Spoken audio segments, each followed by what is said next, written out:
Uwajibikaji wa kiuchumi imetoa ripoti ya ukaguzi wa wananchi ikielezea kuwa njaa, ukosefu wa ajira, huduma za afya na elimu bado ni masuala ambayo hayajapewa uzito unaostahili humu nchini. Mkaguzi mkuu wa hesabu za serikali Nancy Gathungu amehudhuria uzinduzi huo. Amesema chanzo kikuu cha changamoto za kiuchumi ni uongozi mbaya, ukosefu wa uwajibikaji na kushindwa kwa bunge kutekeleza kikamilifu wajibu wake.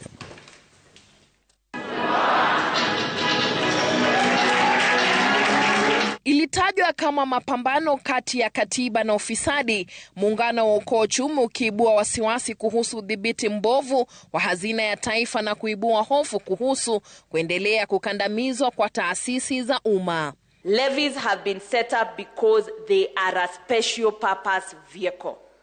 If we deviate from that and must borrow for something else, then surely Parliament must come and take charge of that particular process. After all, who gives a scorecard at the end of the year on how the budget has been implemented? It is a person who is directly impacted in their lives or in their livelihoods. So the citizens are the ones to give the scorecard.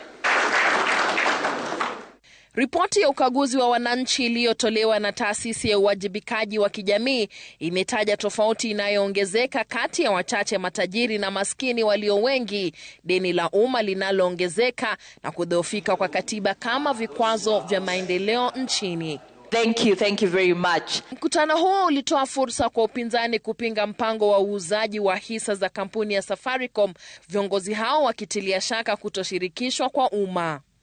The sale of the 15% stake GOK owns in Safaricom, part of the 35 you own as public.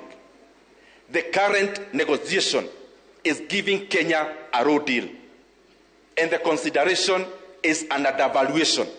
About education, about the environment you work in, and about the things you care most about. It's about the state being able to implement the rights, basic needs that are in Article 43 of the Constitution. The current regime, if that entrepreneurship and bottomish continues and is left unchecked, you cannot auction off to yourself what belongs to the people.